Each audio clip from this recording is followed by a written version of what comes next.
A todos, en nombre de la Asociación Colombiana de Derecho de la Competencia, quiero darles la bienvenida a este panel sobre temas actuales en materia de libre competencia en la comunidad andina. Contamos hoy con un panel de lujo, personas que son expertas y muy reconocidas en sus respectivas jurisdicciones y campus para hablar de este tema que nos resulta tan interesante y tan actual.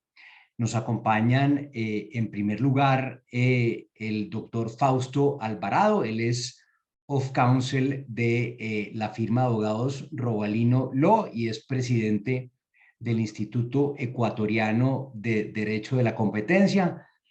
Además, pues cuenta con amplia experiencia tanto en el sector público como en el sector privado en estos temas y por supuesto nos honra mucho que nos acompañe en este panel.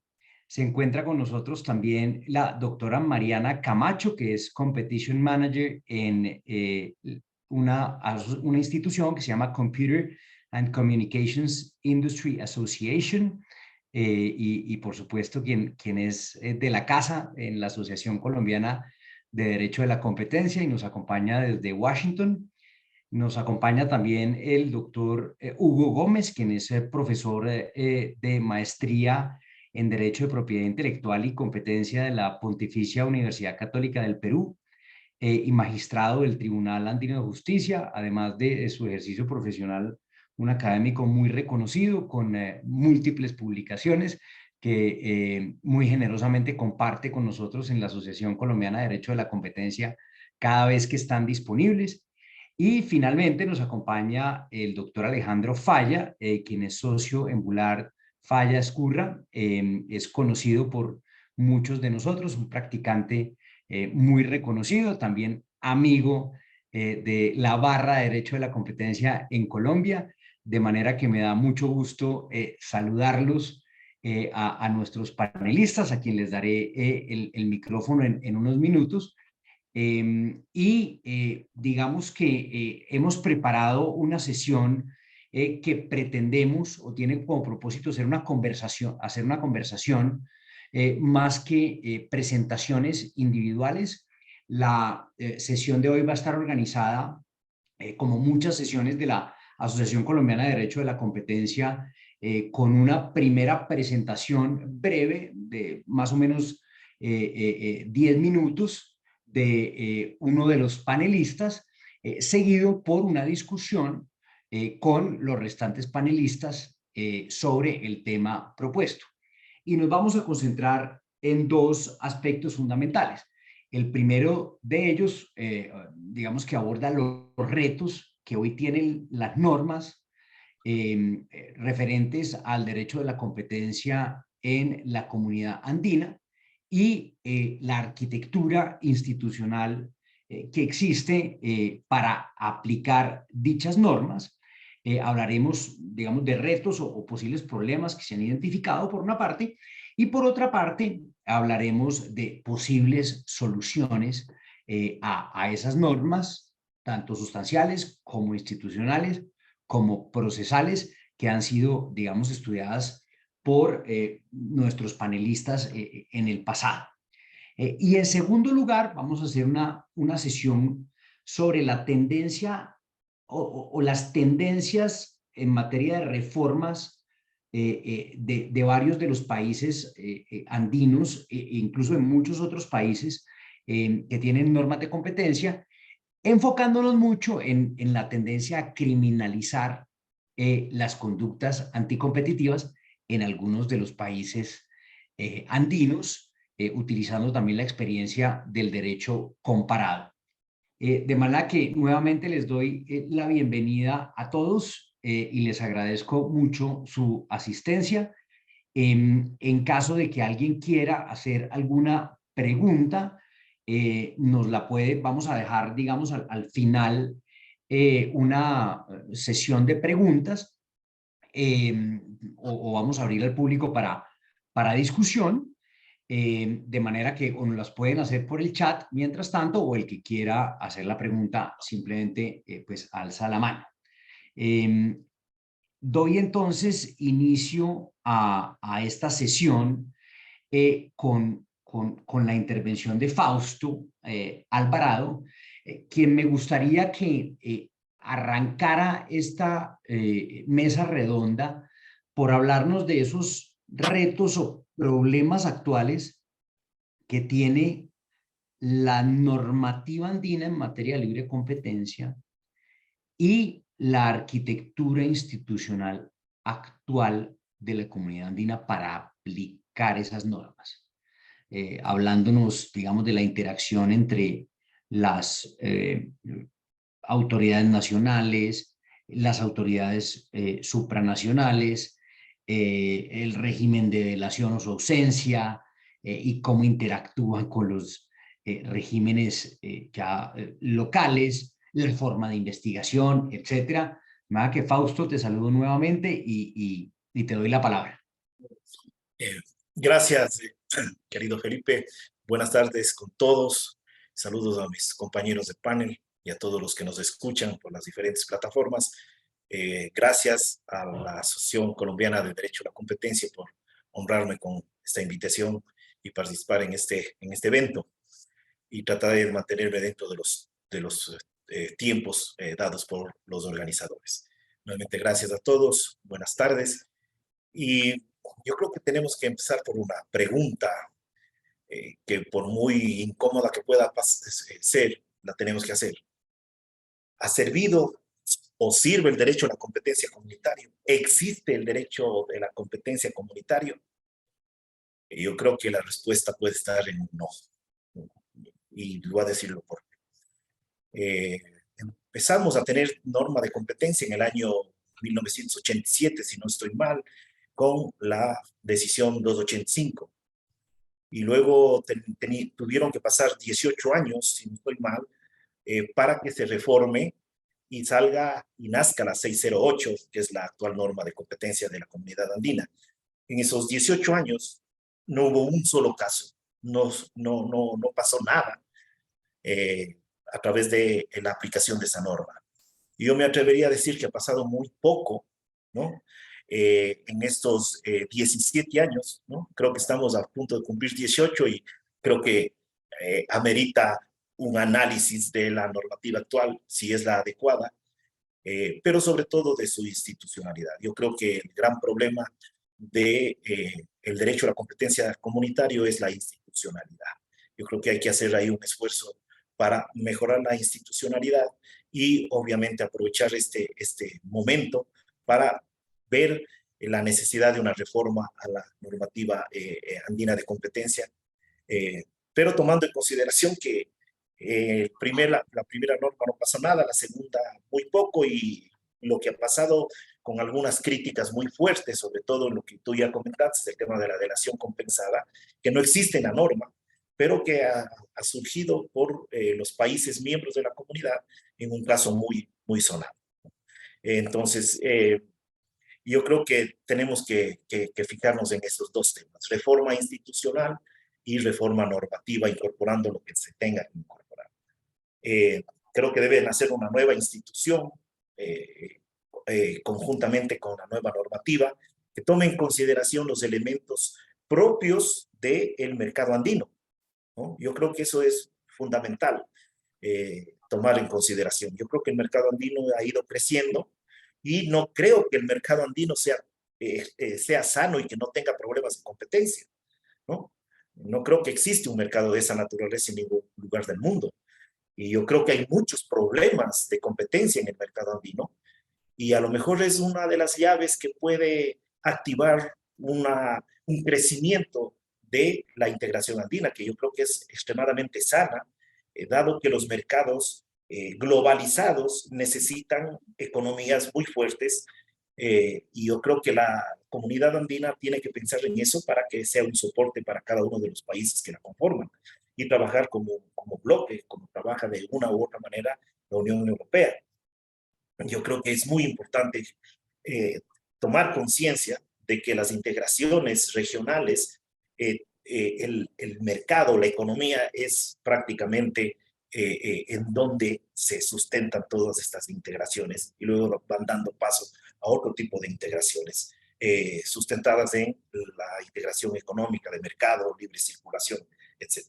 Entonces, en ese sentido, esta interacción que tú hablas, Felipe, yo creo que es muy difícil que se dé. De hecho, no creo que se ha dado, justamente porque las normativas de competencia de nuestros países, sus instituciones, no son homogéneas. Entonces, hay yo creo que un choque ahí que no permite que haya una interacción positiva, ¿no? Y que a lo mejor es lo que entorpece que se lleven adelante procesos de investigación, porque habría que ver cuántos casos han sido denunciados por las autoridades de competencia de los países miembros, cuántos casos han sido aperturados de oficio por parte de la Secretaría.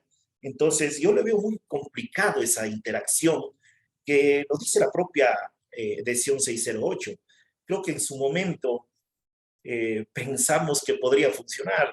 Aquí también está Hugo, con Hugo y otros compañeros trabajamos en la normativa 608. Creo que debemos hacer un mea culpa de que si fue lo adecuado o no. Yo creo que no. Y tenemos que asumir esa responsabilidad, pero hay que hacerlo. Creo que la comunidad, la región, necesita una normativa acorde a nuestra propia realidad. Entonces, esta interacción yo no creo que ha funcionado ni vaya a funcionar justamente por esas disparidades. Inclusive en los recorridos de las autoridades, hay autoridades como la colombiana, obviamente empezando desde su primera norma, más de 50 años, Perú cerca de 30, Ecuador recién con 11 años, y así por el orden, eh, genera estas dificultades procesales, dificultades normativas internas, eh, etcétera, que yo no creo que vaya a ser solucionado en el corto, mediano y mucho menos en el largo plazo, si es que no hay una reforma. Yo creo, soy partidario de que hay que hacer una reforma normativa institucional. Mira que un elemento fundamental en las políticas y normas de competencia, como es la delación compensada, no existe en la normativa andina. Y mira todo lo que generó con el caso famoso, ¿no? Del papel y todo lo que conllevó. Yo creo que ahí, lamentablemente, se dio una estocada muy grave, no sé si decir de muerte, al tema de la figura de la delación compensada, que se basa en un tema de confianza, en un tema de manejar la información de una manera extremadamente cautelosa, ¿no? Y si eso logras generar, se transmite eso a la confianza de los operadores económicos. Pero si lo haces de una manera incorrecta o no tomando las debidas precauciones, lo que genera son incertidumbres, desconfianza. Y para mí eso es lo que ha generado el tema de la institución de la delación compensada en cuanto al manejo de la información. Y ahí también tienes problemas con ese tema del manejo de la información. Todos los que de una u otra manera trabajamos en el tema de competencia, sea desde el lado de la autoridad, sea desde el lado de los usuarios del sistema, sabemos cuán delicado es la información que maneja una autoridad de competencia entre los casos, cuán celosos son los operadores económicos de entregar esa información. Muchas veces no la entregan justamente por la desconfianza, ¿no? ¿De qué vas a hacer con información? Información que es en algunos casos muy delicada, ¿no? Dentro de la competencia propiamente dicha. Entonces yo creo que solo con esta figura haría necesaria o justificaría una reforma a la normativa andina de competencia. No habla nada o muy poco del tema de la abogacía de competencia, que todos también sabemos que es una herramienta fundamental en la persecución, ¿no? y en la transformación y el mejoramiento de los mercados, en el saneamiento de los mercados, que es lo que debe perseguir una autoridad. Una autoridad no debe perseguir las multas, sino corregir las distorsiones del mercado, y si eventualmente tiene que multar, pues así lo tiene que hacer, pero creo que debe ser su último recurso, ¿no? A veces confundimos un rol de policía de la autoridad de competencia. No creo que debe ser ese, y debe ser un rol mucho más proactivo, debe que genere esa confianza dentro de los operadores económicos. Si ya de por sí las investigaciones, todos conocemos que las investigaciones de competencia son muy complejas, ¿no? Los conceptos pueden ser muy fácilmente entendidos y discutidos, ¿no? No son, creo, muy difíciles de entender, pero ya puestos en el papel, la investigación es muy compleja porque son extremadamente complejos los diferentes mercados, ¿no? Y no se diga los mercados que han ido evolucionando, ahora mercados digitales y todo eso son extremadamente complejos. Y si no se logra una investigación adecuada, correcta, que respete el debido proceso, derecho a la defensa, manejo de la información, eh, yo veo que los operadores económicos poco acudirán, como creo que no han acudido a la Autoridad Andina de Competencia, y yo me temo que es justamente por esta desconfianza de quién va a manejar mi información.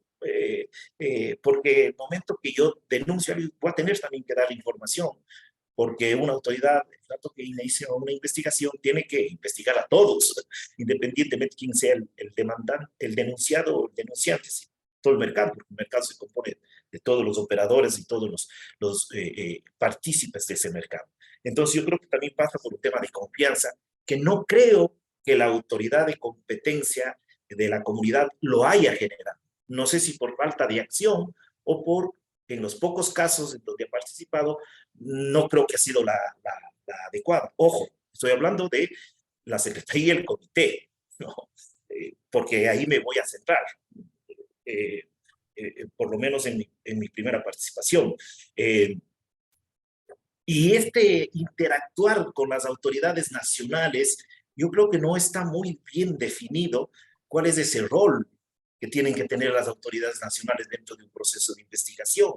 Yo creo que la investigación, la autoridad de competencia comunitaria, la debe hacer de manera independiente, y si en algún caso muy extremo necesita la colaboración de una autoridad nacional, creo que deberá ser muy bien definida esa intervención de la, porque inclusive podrías en algún momento estar en conflictos de interés, porque una autoridad nacional puede ser la que denuncie a la autoridad comunitaria un caso de competencia a nivel de los países que integran la comunidad. Entonces, yo creo que ahí también hay otro elemento donde se debe analizar esa interacción o esa participación de las diferentes autoridades de competencia, ¿no? En un proceso de investigación realizado por la autoridad comunitaria de competencia. Yo creo que debemos darle esa autonomía, esa independencia, que es la característica de las autoridades de competencia nacionales y también la característica de autoridades comunitarias como la autoridad europea y así por el orden. Entonces, yo creo que por ese lado debemos trabajar en una reforma tanto institucional como normativa. No tenemos nada con el tema de control de concentraciones. Yo sé que de pronto esto a Alejandro no le va a gustar, pero no hablo desde el concepto si es bueno o es malo tener, pero por lo menos debemos discutir si el tema de control de concentraciones lo debemos tener en la normativa comunitaria. Y si no la debemos tener, bueno, tenemos que dar los justificativos del por qué no, pero se debería ya discutir ese tema. Yo creo que sí, ¿no? Yo me acuerdo de las discusiones para la 608, había dos bandos, si cabe el término, recordarás, Hugo, los partidarios de que no se incorpore el tema de control de concentraciones en la 608 y los que decíamos que sí debe incorporarse. Ganaron los que no. Lo digo en buen sentido, no desde de crítica pura, sino así deben ser las discusiones. Y eran discusiones muy sanas y con fundamento, ¿no? Y ahora deberíamos replantearnos si deberíamos incorporar el tema del control de concentraciones, ¿no? Vemos que hay un boom en el tema de concentraciones en el mundo, concentraciones tanto horizontales, verticales, y yo no creo que en nuestro mercado no esté pasando nada en materia de concentraciones, que todos sabemos los potenciales problemas que puede generar ese tipo de situaciones a nivel del mercado, a nivel de abusos, a nivel de acuerdos, etcétera. Entonces, yo creo que hay bastantes elementos que nos llevan a que es el momento de analizar una reforma estructural a profundidad de la normativa y preguntarnos, y con esto termino, preguntarnos por qué no ha funcionado. Para mí no ha funcionado el derecho a la competencia comunitaria. No. Y me remito a los incipientes casos, hablen un número de casos, ¿no? Y algo debe estar pasando, algo debe ser esa razón. Yo creo que eso debemos analizarnos entre todos los miembros de la comunidad, los académicos, como la Asociación Colombiana, el Instituto Ecuatoriano de Derecho a la Competencia, la academia, hacer un análisis por qué no ha funcionado el derecho a la competencia, ¿no? Siendo una herramienta fundamental en los procesos de integración, ¿no? Y en el desarrollo de los mercados, ¿no? Y sobre todo en países en desarrollo como nuestro, en donde si no tenemos mercados sanos, yo creo que es muy difícil vamos a salir de los problemas económicos, de competitividad, etcétera, etcétera, que lamentablemente los tenemos. En honor al tiempo, para ir dando paso a los demás panelistas, Gracias, hasta ahí sería mi intervención y espero haber cubierto gracias Fausto, los muy, diferentes muy puntos. interesante. Leía precisamente en preparación de este panel un escrito en el que nuestro amigo Hugo Gómez mencionaba cómo en procesos, digamos, de liberalización entre países, de derribamiento de barreras normativas, arancelarias, etcétera, pues, digamos, necesariamente tiene que haber un complemento o debería haber un complemento, como lo es el derecho de la competencia, que lo que está es procurando que una vez derribadas esas barreras por el Estado, pues no sean los privados quienes las erijan nuevamente o quienes eviten que efectivamente esa liberalización se produzca, que es lo que en últimas pues quisiera un proceso como este, además, por supuesto, de muchos otros objetivos. Y mencionas tú un aspecto fundamental y es el de qué tanta armonía hay entre los regímenes locales, ¿cierto? Que permitan una interacción fácil entre una entidad, digamos, supranacional y las propias autoridades locales. Cada autoridad local tiene sus mecanismos de investigación más o menos sofisticados, más o menos invasivos, más o menos permisivos, y creo que, digamos, parte de esa, digamos, tarea que hay de repensar quizá el régimen para que tenga mucho mayor desarrollo, pasa por mirar, bueno, qué tanta armonía institucional existe en las autoridades locales. Me gustaría un poco abrir el micrófono para Mariana, Alejandro, el propio Hugo, que sé que ahorita va a complementar muy bien la presentación de Fausto con unas propuestas, digamos, de reforma, pero no sé si alguno tenga algún comentario frente a esta puntada inicial. Alejandro, adelante, y Mariana. De pronto, Mariana, adelante.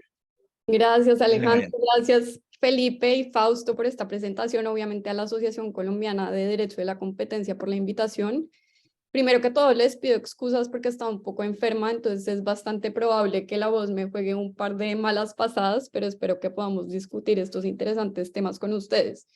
Y yo pues voy a ser muy breve porque sé que contamos con poco tiempo, pero me pareció interesante la primera pregunta que Fausto mencionó y es si ha servido el régimen de competencia. Y yo creo que hay una pregunta anterior a esa pregunta y es, ¿ha servido para qué? ¿Cuál es el objetivo? Entonces, pues simplemente yo quisiera hacer énfasis en que determinar el objetivo al momento de descifrar cuál es ese régimen que está y cuáles son las modificaciones que se necesitan es fundamental, porque a diferencia de digamos, de la regulación local y del objetivo que tienen las autoridades locales, a nivel andino las normas de competencia buscan es garantizar un objetivo común económico que beneficia a todos los miembros de la comunidad, que va un poco de la mano con lo que tú mencionabas ahorita, Felipe. ya teniendo claro ese objetivo, yo sí creo que es más fácil entrar a mirar, digamos, de lo que hay que sirve, de lo que hay definitivamente no sirve y pues cómo se puede cambiar. Y en ese orden de ideas estoy completamente de acuerdo con Fausto y creo que pues todos coincidimos en eso, en que evidentemente el régimen sí requiere unas reformas en temas claves y coincido también que uno de los temas claves es sin duda la delación. Pero yo, a diferencia de Fausto, sí no creo que esto simplemente nunca vaya a poderse armonizar. Creo que es difícil, sí creo que hay retos difíciles, pero también creo que hay herramientas que pueden ayudar, si bien no a hacer la mejor armonización, por lo menos sí a mejorar poco a poco y de manera progresiva, pues lo que tenemos hoy en día.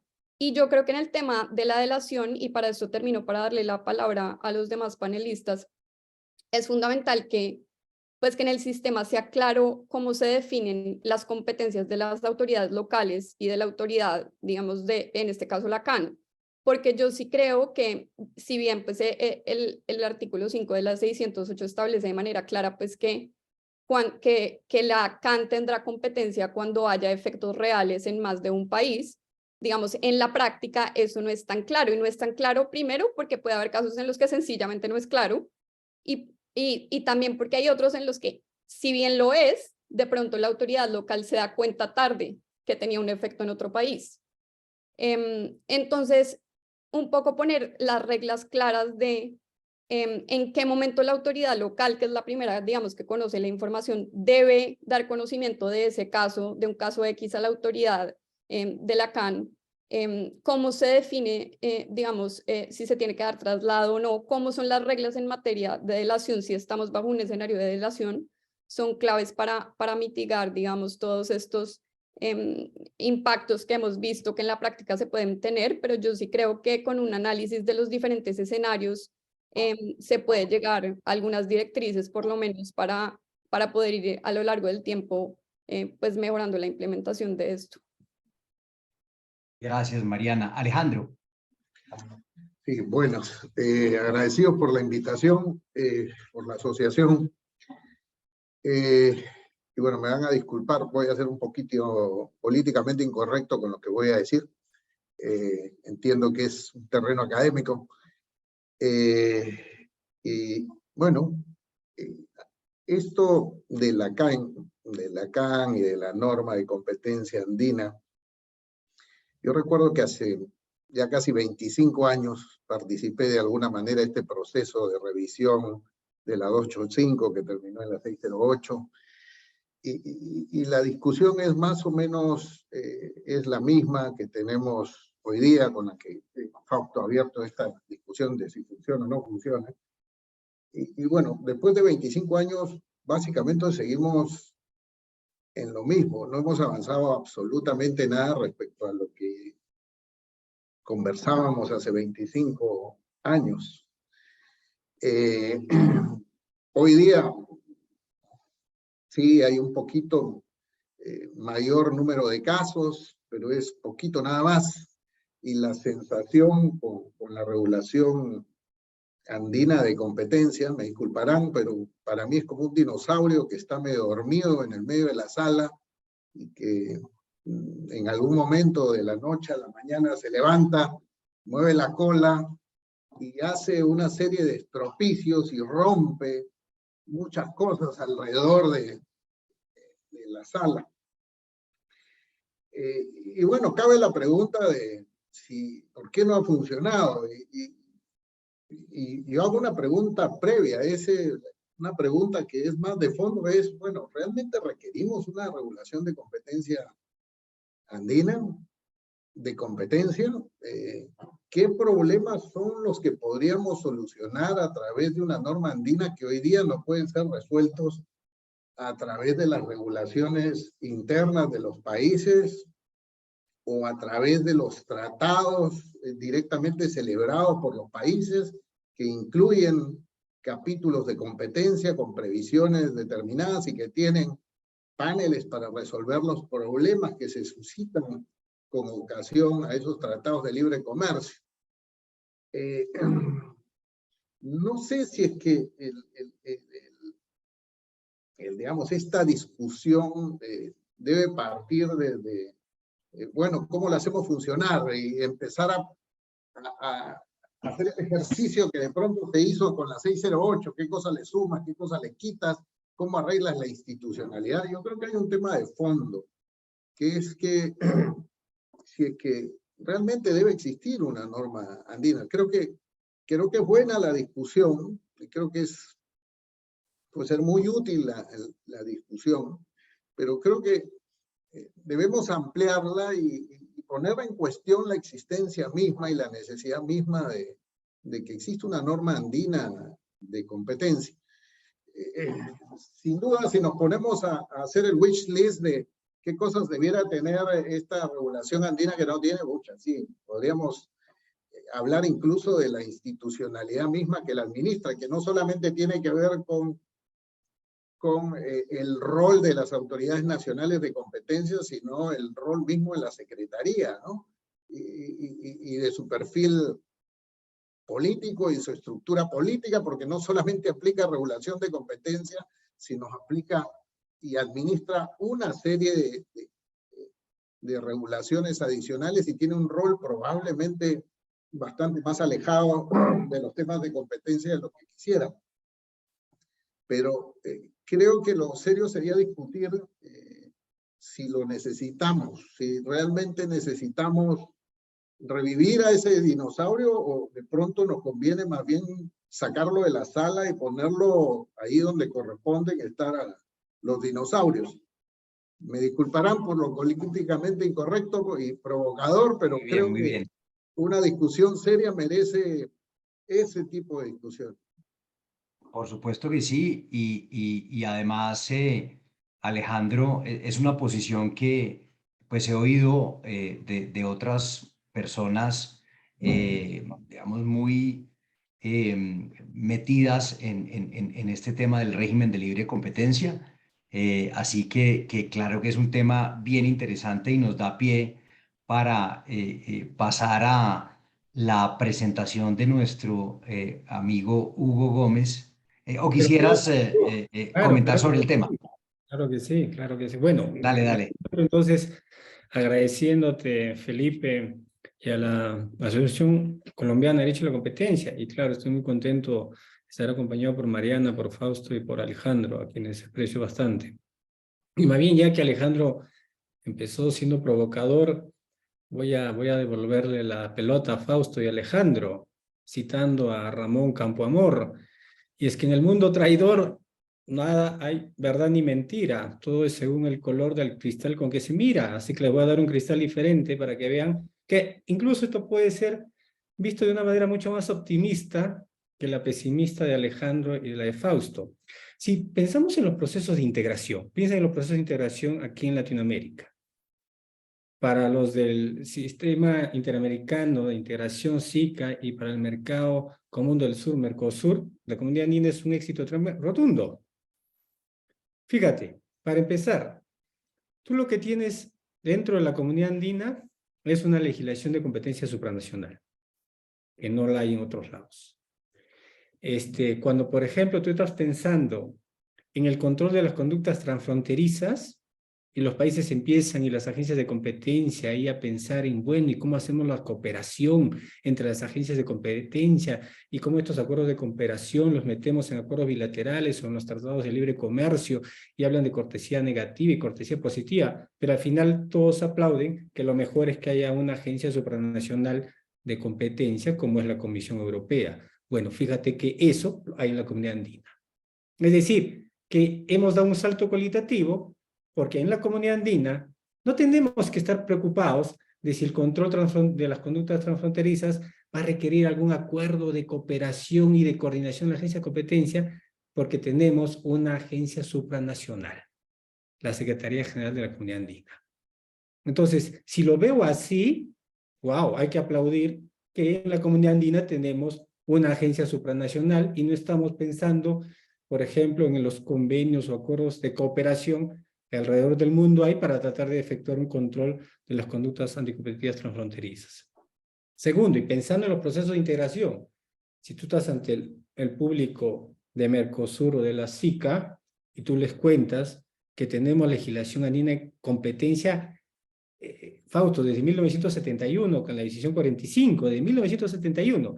Es cierto que estas primeras decisiones, la 45 del 71 y la 230 del 87, mezclaban la fiscalización del dumping con la política de competencia, estaban mal diseñadas. Inclusive la decisión 285 de 1991 también tenía ese defecto, también tenía parte de este defecto de mezclar la fiscalización y el dumping con una política de competencia.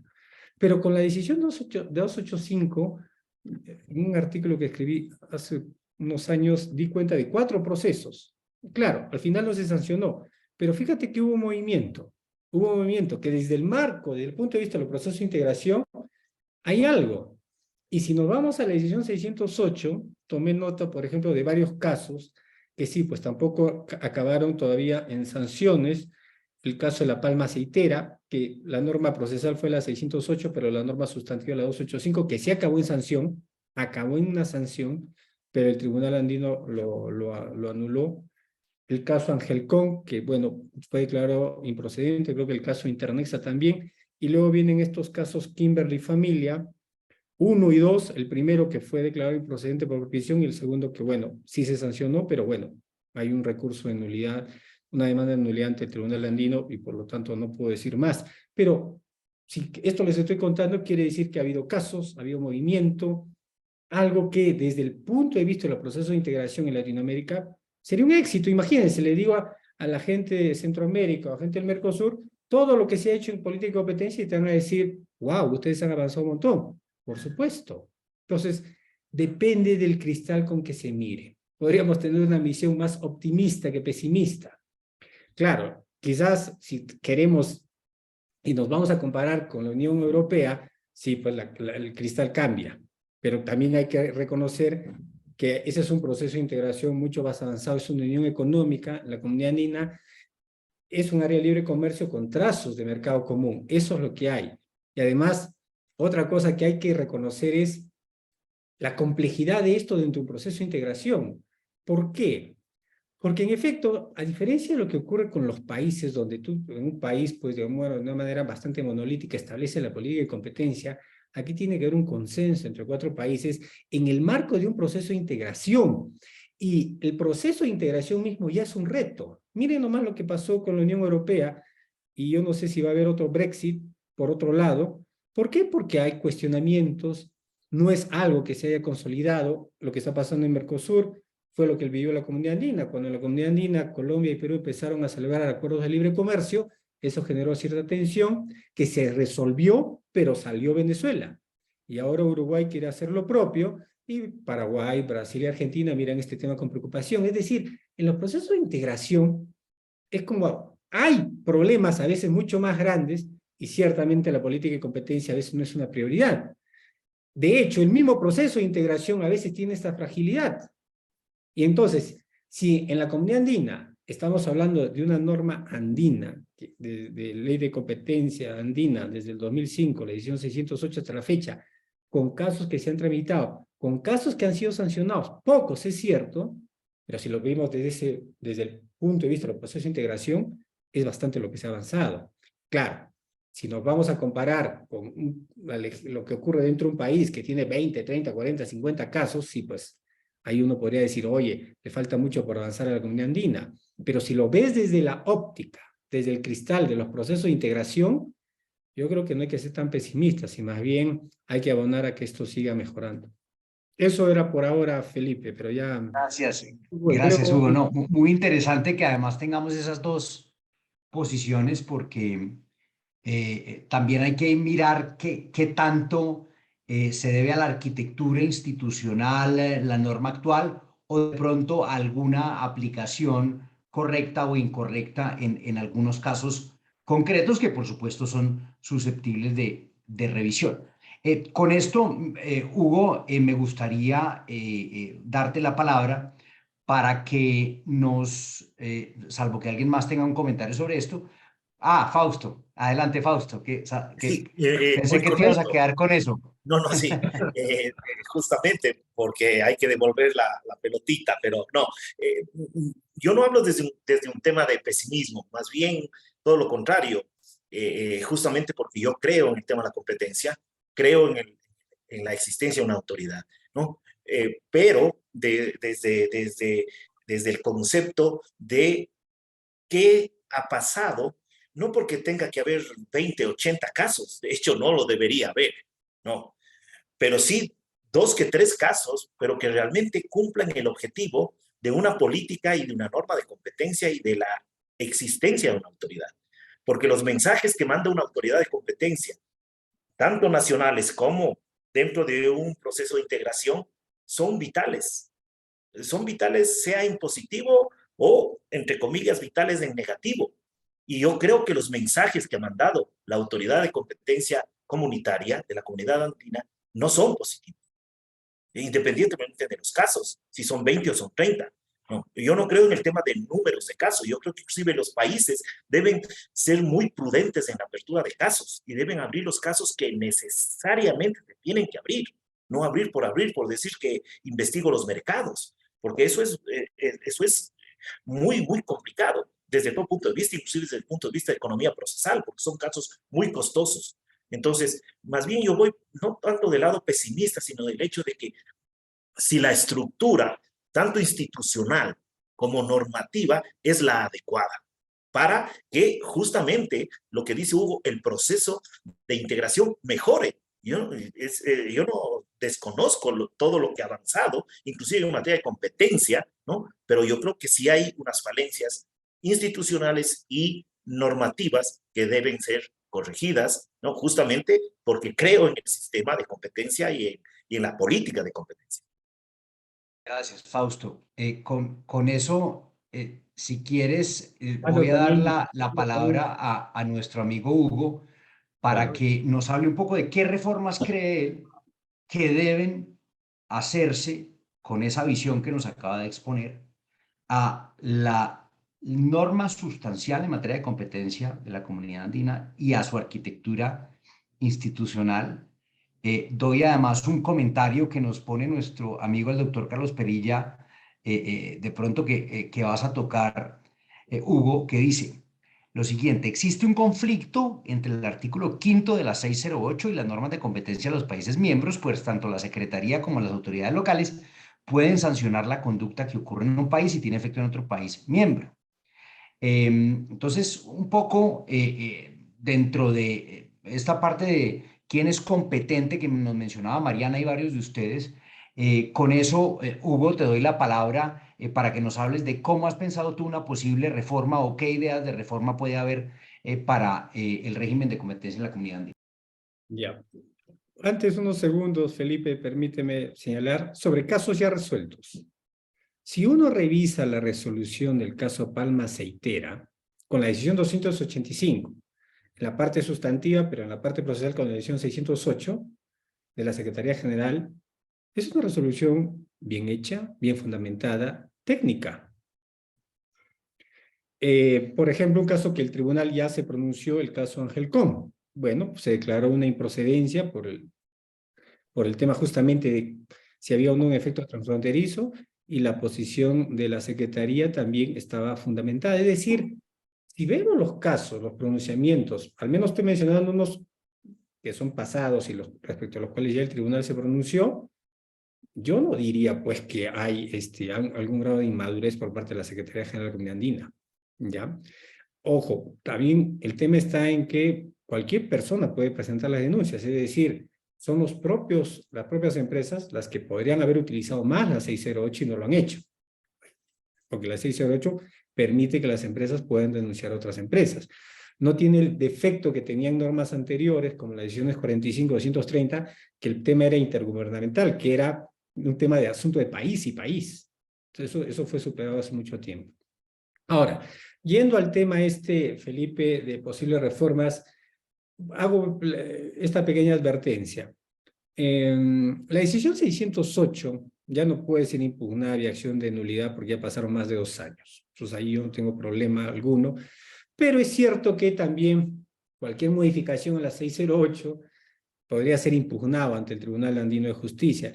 Y para evitar cualquier cuestionamiento de adelanto de opinión de ese tipo, todo lo que voy a mencionar ahora son aspectos muy técnicos que en verdad no tienen nada que ver con alguna eventual vulneración con una normativa superior, por ejemplo, el Acuerdo de Cartagena. Es decir, todo lo que voy a mencionar son aspectos muy técnicos de política y competencia, es decir, de una opción de política. La política podría decir A, la política podría decir B, pero no es un asunto que alguien diga esto podría violar o no el derecho andino o las normas de mayor jerarquía, no. Así que con más libertad y con el tono académico que este evento nos convoca, voy a mencionar. A propósito de lo que se menciona en el artículo 5, ¿ya? Yo creo que ahí, sobre el artículo 5, se podría agregar un párrafo al final del mencionado artículo para establecer un poco los criterios que el Tribunal Andino estableció en la interpretación prejudicial 484 IP 2018 de mayo del año 2020, ¿ya? ¿Para qué? Para un poco que quede bien clara esta teoría de la doble barrera que el tribunal estableció en aquel momento. Voy a leerles el parrafito que podría ir como un párrafo adicional al artículo 5. Si una conducta tiene simultáneamente efectos transfronterizos y efectos en los mercados nacionales de los países miembros, las autoridades nacionales de defensa de la competencia de los países miembros tienen la potestad de limitar su investigación a los hechos que carecen de efecto transfronterizo. El ejercicio de esa potestad no perjudica ni condiciona la competencia de la Secretaría General para conocer en los hechos que tienen efectos transfronterizos. Entonces, eso podría ir como una modificación en línea con la propia jurisprudencia del Tribunal Andino a efectos de reforzar las competencias de la Autoridad Nacional y la Autoridad Supranacional. En esa interpretación prejudicial, el Tribunal Andino estableció algo muy parecido a esta teoría de la doble barrera, que ha establecido con bastante precisión cómo se aplica el principio non bis in idem en este tema, cuando investiga tanto la Autoridad Nacional como la Supranacional, pero que en el fondo significa esto, que la Autoridad Nacional puede siempre circunscribir su investigación a los efectos nacionales, inclusive respecto a una conducta que haya tenido efectos transfronterizos. ¿Ya? Eso lo dijo el tribunal, lo dijo porque quería evitar espacios de impunidad, porque como dice Mariana, en efecto, a veces hay mucha duda de si algo es transfronterizo o no es transfronterizo. Podría serlo, podría no serlo. De hecho, casi todo podría ser transfronterizo porque todo puede ser revendido.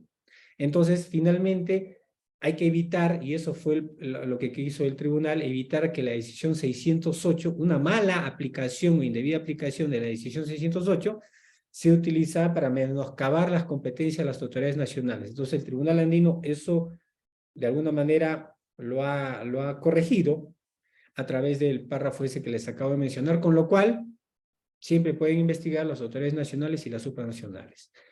Otro tema técnico, ya técnico al que quise abordar fue, por ejemplo, podría precisarse en la decisión 608 qué conductas deben ser analizadas bajo la regla de la razón, qué conductas bajo la regla per se. Es cierto que la norma como está redactada, y cuando te menciona que hay conductas por el propósito, por el objeto y otras por el efecto, puedes utilizar también la propia jurisprudencia europea y de los países como Ecuador y Colombia que hacen esa diferenciación por objeto y por efecto. Podría ser así. Pero también podría utilizarse la experiencia peruana, y ahí Alejandro sabe lo que hicimos en 2008, de hacer una mayor precisión y decir, miren, estas son las conductas en las cuales vamos a aplicar la regla per se y prohibirlas de manera absoluta, y estas bajo la regla de la razón y prohibirlas de manera relativa. Eso podría ser, por ejemplo, una precisión técnica. Otra precisión técnica, evaluar la pertinencia de sancionar el abuso de posición dominante colectivo. Si uno revisa el artículo 9 de la decisión 608, sí, pues te abren las puertas al abuso de la posición dominante colectiva. Y las legislaciones, la legislación europea, la española, la ecuatoriana, conviven con el abuso de la posición dominante colectiva. Yo siempre he tenido dudas técnicas, por decirlo de alguna manera, sobre esta figura, porque visto bien lo que es el abuso, la posición dominante, es decir, si la posición dominante es esa capacidad de ser fijador de precios y no tomador de precios, es un fijador de precios, una empresa que puede actuar de manera independiente a sus competidores, clientes, proveedores, consumidores, es bien difícil que haya dos empresas que tengan esa misma condición en el mercado. No la hay. O sea, es imposible técnicamente, económicamente, que haya dos empresas con posición dominante. O sea, que digan, yo tengo posición dominante y puedo actuar de manera independiente a ti, y él le replique, yo también tengo posición dominante y puedo actuar independientemente del otro. Es absurdo. En el fondo, bajo esta figura del abuso de posición dominante colectiva, lo que las agencias de competencia están persiguiendo es castigar a los oligopolios por ser oligopolios. A veces lo buscan a través de lo que es la práctica conscientemente paralela, el abuso de la posición dominante colectiva, pero en el fondo es, bueno, te voy a castigar sabiendo que no han tomado un acuerdo, pero como creo que ustedes tienen ganancias excesivas, porque es un mercado muy concentrado y hay cierta interdependencia, entonces los castigo. O sea, estás castigando al oligopolio por ser oligopolio. Así que yo revisaría también esa parte, y como ven, estoy defendiendo la norma peruana, porque la norma peruana expresamente dijo el abuso de la posición dominante solo puede ser hecho por una empresa. No hay el abuso de posición dominante colectiva en la norma peruana. Otro tema técnico que también podría entrar es precisarse en la edición 608 un plazo, establecer un plazo en el que tienen los investigados para presentar su descargo frente a la resolución de apertura de investigación. Porque hoy con la norma vigente, según el artículo 14, el plazo en verdad lo pone la Secretaría cada vez que se abre. O sea, podría establecer caso por caso, dependiendo de la complejidad, bueno, acá 30 días, 40 días, 50 días, 60 días. Tiene esa flexibilidad, pero es algo que podría establecerse un plazo. Estos son casos complejos en los que podrías establecer 30 días, 45 días, eventualmente, para presentar los descargos. Otro tema técnico también es la diferenciación entre las medidas correctivas y sancionadoras. Como ustedes han visto, está en un solo artículo, el artículo 30, y más bien habría que dividirlo y regular por un lado medidas cautelares, regular en otro lado medidas correctivas y en otro lado las sanciones. La norma todo lo ha juntado, pero por un tema de técnica legislativa y además con el mayor conocimiento que se tiene sobre el tema del derecho administrativo sancionador, creo que eso también podría ser un avance técnico, o sea, separar un régimen de las medidas cautelares, régimen de las medidas correctivas y las sanciones. Y sobre las sanciones, se podría seguir el ejemplo peruano de establecer pues que son criterios para determinar el monto de la sanción, el beneficio ilícito esperado, la probabilidad de detección, y a esa multa base agregarle los agravantes o bajarle los atenuantes, ¿no? El plazo de prescripción también podría incrementarse, creo que podría incrementarse de 3 a 5 años, considerando que puede resultar muy corto 3 años. Introducir el programa de clemencia, que creo que de eso van a hablar también los otros expositores, no voy a hablar más sobre eso, pero en efecto, eso sí requiere, y ahí sí vamos a ver qué dicen luego Alejandro y Mariana con la parte de la criminalización, coordinar con las legislaciones nacionales lo referido a la penalización de las conductas anticompetitivas. Yo ahí voy a dar mi opinión sobre ese tema de la penalización, pero en efecto, o sea, si quieres introducir ese tema, creo que hay que conversar con las autoridades nacionales sobre criminalizar o no los cárteles y cuál es la incidencia que eso podría tener en un esquema de programa de clemencia comunitario. Bueno, Fausto mismo mencionó la posibilidad de que haya un procedimiento de control previo a las concentraciones empresariales.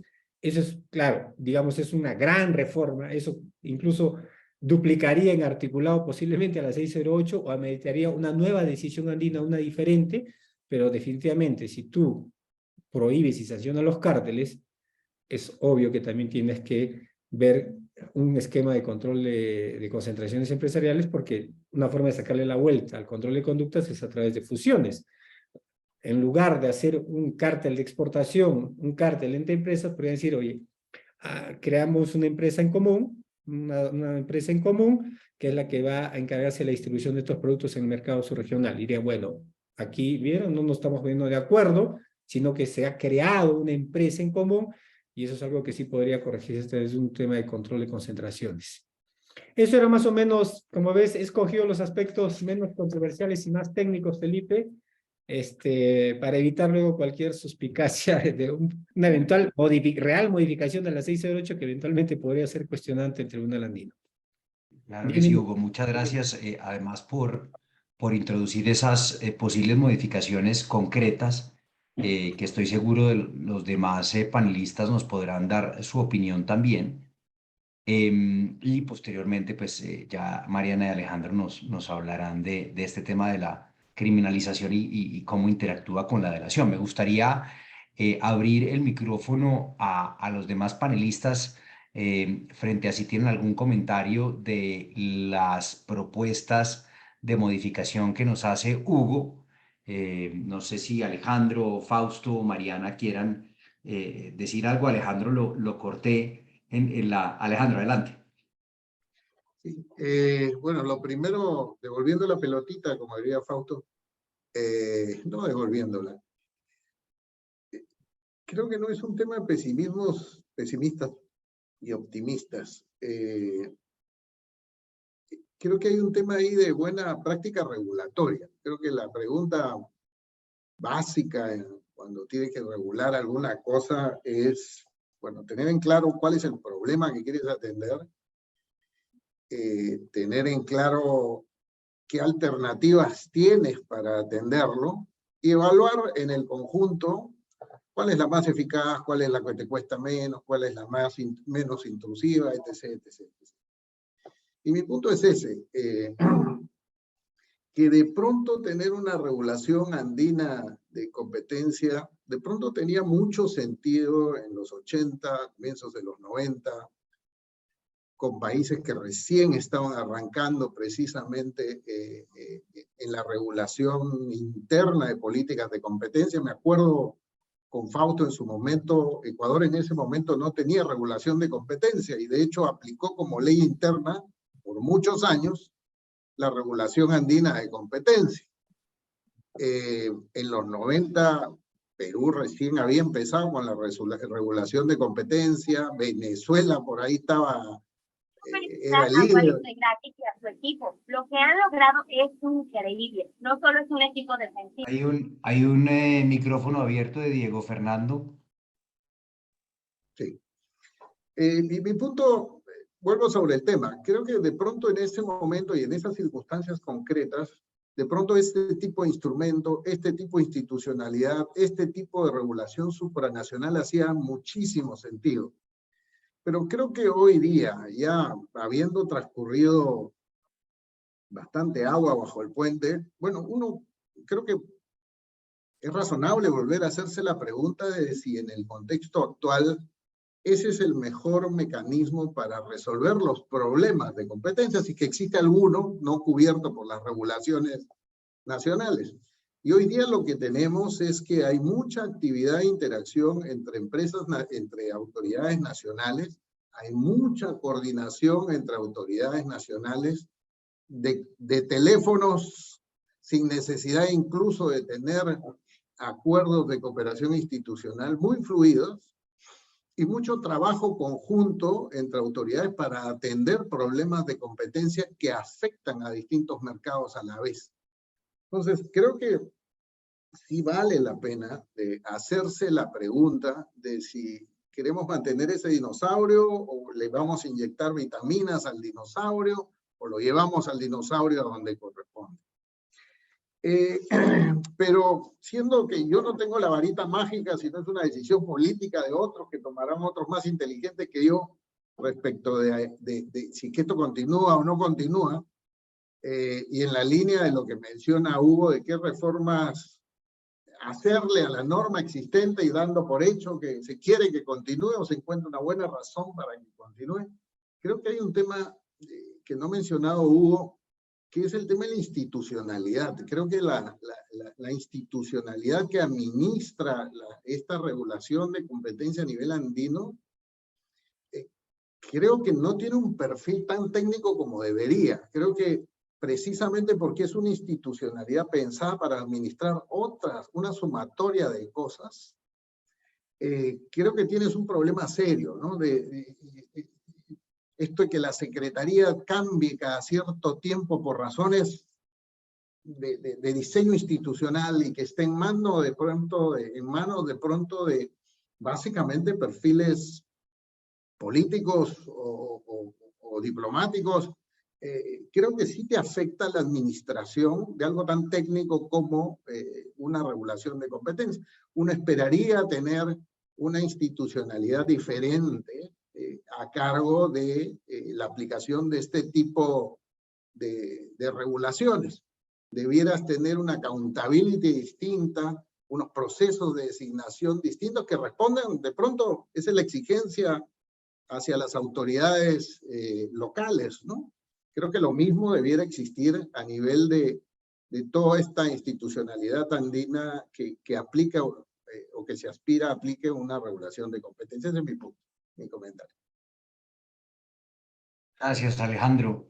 No sé si Fausto o Mariana quieran complementar con alguna idea. Fausto. Gracias. Sí, tomando en consideración las observaciones de potenciales reformas, coincido plenamente con Hugo y esa es una prueba de que hay falencias en la normativa andina que pueden ser fruto del avance también del derecho a la competencia, tanto en América Latina, en la propia comunidad andina y a nivel mundial. De hecho, vemos cómo ha avanzado en estos 25 años, los que de alguna manera empezamos, por lo menos como en Ecuador, con este tema. Y realmente los cambios son asombrosos. Y eso obviamente habrá que irlo considerando y analizando para ver si se le incorpora o no, si son necesarios o no para el mercado comunitario. Y coincido con Alejandro, que habría que ver si efectivamente se necesita. Yo creo que sí, pero sobre esa necesidad justamente, ¿qué institucionalidad necesitamos? ¿No? Y ahí también coincido con lo que dice Alejandro, y es de lo que manifestaba. Yo creo que se tiene que hacer una reforma tanto institucional como normativa. Yo creo que se necesita mantener la política de competencia andina, la normativa andina y una institucionalidad acorde a la comunidad. No, yo ahí coincido. ¿No? Tener gente no técnica, ¿no? Con más perfil diplomático, qué sé yo, es una locura, ¿no? Si somos críticos con nuestras instituciones de competencia nacionales que deben estar dirigidas y todo el equipo técnico debe ser de un altísimo nivel, especializados en materia de derecho a la competencia, ¿no? Lo obvio, lo lógico es que la autoridad de competencia comunitaria debe ser igual o superior, ¿no? Dada la naturaleza y los impactos que van a tener. Entonces, yo creo que lo que dice Alejandro y lo que dice Hugo coinciden con mi planteamiento al inicio de que hay necesidades de analizar qué reformas se tienen que dar y el tema de la institucionalidad. Esto no quiere decir que estoy diciendo que Alejandro está a favor o no, sino de que si se mantiene, ¿no? Y ahí coincido con Alejandro, si se mantiene el tema de competencia, ¿no? Que yo creo que se debe mantener, pero esa es mi posición, y yo creo que se debe tomar en consideración lo que dice Alejandro, el tema institucional, el tema de los técnicos, el profesionalismo, y lo que dice Hugo, ir viendo qué reformas se pueden ir dando, o si estamos en el punto en que se debe tener una nueva normativa andina que aglutine todos estos elementos que estamos visualizando. Gracias, Fausto. Mariana, adelante, y después Hugo, que nos alzó la mano. Mariana. Gracias, Felipe. No, pues sí, si hay que escoger equipo, yo soy del equipo positivo de Hugo. Creo que frente a tus comentarios, Hugo, estoy de acuerdo con algunos de ellos. Yo creo que, sin duda, por ejemplo, el hecho de aclarar la figura del abuso de posición dominante colectivo es fundamental. Sí creo que hay oportunidades ahí para mejorar y aclarar la norma, pero no sé si estoy de acuerdo con la inclusión del parágrafo en el artículo 5 de la 608, y la razón es por la que, si te entiendo bien, Hugo, lo que planteas como propuesta es una competencia concurrente, es decir, que haya la posibilidad de que la autoridad local pueda conocer pues, de los hechos que solo afectan a ese país, ejemplo Colombia, Perú, etcétera. Y por su lado, pues la autoridad, en este caso la Secretaría de la CAM, pueda ahondar en los temas que tienen efectos en más de uno de los países. Sin embargo, a mí no me queda claro y no me convence mucho esa postura, porque por dos razones. La primera es que yo no veo claro que, digamos, el límite con la violación al non bis in idem. Yo creo que independientemente de que se definan en una o en otra el mercado relevante de manera diferente y los efectos en una o en otra distintos, yo sí creo que los hechos y las conductas son las mismas. Y en ese orden de ideas no estoy diciendo necesariamente que no se pueda diseñar, digamos, adaptar esa propuesta que mencionas para que pueda lograrse sin la violación del principio, pero sí creo que hay problemas y que se deberían evaluar antes de incluir esa propuesta. Y lo segundo, que me parece lo más importante y otra de las razones por las que me hace dudar esa adición, es que yo no creo que esta forma de solucionar el tema de la competencia digamos, corte de tajo el tema del problema de la delación. Y en cambio sí creo que una postura, digamos, más radical en la que se establezca de manera clara y de manera casi que excluyente cuándo es la competencia de uno y cuándo es la competencia de otro, y escenarios en los que es difícil cómo se va a dirimir, pero que solamente sea una la que tenga la competencia, sí creo que puede solucionar más el tema de la delación, y eso tiene pues obviamente efectos positivos, o sea, el hecho de que sea claro tiene efectos positivos en materia de política de competencia, seguridad jurídica, incentiva la delación, etcétera. Entonces, pues simplemente dejo esas preguntas ahí, no estoy diciendo radicalmente que no estoy de acuerdo, pero sí me preocupan esos dos temas frente a esa postura puntual que mencionas. Gracias, Mariana. Hugo, adelante. De hecho, Mariana, es una propuesta para ponerlo en la norma, pero ya es algo vigente por la jurisprudencia del tribunal. Es decir, hoy las cosas son así, porque la jurisprudencia del tribunal así lo ha establecido. La propuesta era simplemente recogerlo en la sesión 608, pero así no lo recojas, esta teoría de la doble barrera está y es vigente. Ahora, Fausto, yo no diría que son falencias, porque fíjate que yo usé el tema mejoras técnicas. Yo hablaría de mejoras técnicas. Porque, a ver, Fausto, yo te hago esta pregunta. Si tuvieras que elegir para Ecuador el texto de la 608 o la Ley Orgánica de Regulación de Control del Poder y Mercado, ¿cuál escogerías a nivel técnico? Yo escojo la 608. Entonces, fíjate que, o sea, y también es no ser más papitas que el Papa. A ver, ¿cómo se elige al miembro, a la cabeza de la Comisión Europea? Los técnicos están abajo. Los técnicos los tienes abajo. Así que una persona con perfil diplomático, político, puede estar arriba, dirigiendo la comisión, dirigiendo la Secretaría Europea o la Secretaría General de la Comunidad Andina. Los técnicos los tienes abajo, ahí están los directores, los subdirectores, ahí están los técnicos.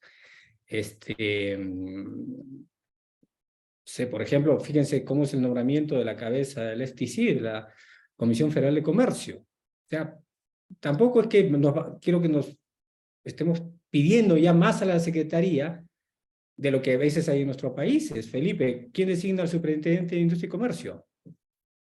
Sí, el presidente. Así de simple. ¿Quién designa al jefe de la Autoridad de Fiscalización de Empresas de Bolivia?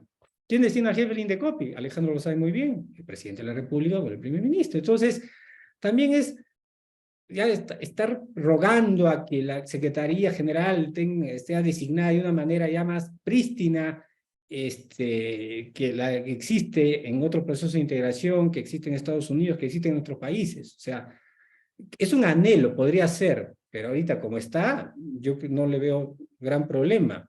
Y más bien, Alejandro, si tenemos una agencia supranacional, ¿para qué pensar en cooperación? Todos los que tienen cooperación añorarían tener una agencia supranacional, ¿no? Fíjate estos acuerdos de cooperación que hay entre Nueva Zelanda y creo que es Australia, Estados Unidos, con la Unión Europea, no tienen un organismo supranacional. Eso más bien, por ejemplo, alguna vez se pensó, ¿no? Si a nivel de la OMC podría haber un organismo supranacional, así como existe, como la OMPI más o menos, no lo hay. No la hay, pero tienes dos ejemplos. Tienes a la Comisión Europea, en la Unión Europea, y tienes a la Secretaría General de la Comunidad Andina, aquí en la Comunidad Andina, que tiene ese poder, ¿no?, supranacional para corregir las conductas transfronterizas. Es lo más efectivo que hay. Entonces, en lugar de irnos para atrás y pensar en acuerdos de cooperación, más bien hay que ir para adelante. Yo lo que propuse, por eso, Felipe, eran mejoras técnicas, ¿no? Mejoras técnicas. No creo que la 608 digas, oye, sufre de falencias. Creo que es un adjetivo muy fuerte el que le acuña Fausto, sino que yo estoy proponiendo mejoras técnicas para que tenga más resultados. Ahora, es cierto que la mejora se gana con la experiencia, pero por los casos que tiene la Secretaría, pues no tiene muchos casos. Gracias, Hugo. Muy interesante este bloque y me da paso para el siguiente que lidera en esta tercera parte, Mariana, quien nos va a hablar de algo que quisimos abordar en este panel, en esta mesa redonda, y es un poco de qué reformas están haciendo hoy en día países distintos de los miembros de la CAN, legislativas, digamos, o de política de competencia, sobre todo en lo que tiene que ver con esta tendencia a criminalización de las prácticas anticompetitivas, y adicionalmente cómo eso puede jugar con el régimen de delación que ha sido objeto, digamos, de controversia en varios países. Ya una vez tengamos esa experiencia del derecho comparado, Alejandro nos va a hablar un poco de lo que está ocurriendo en la CAN, en Perú, etc. Mariana, adelante.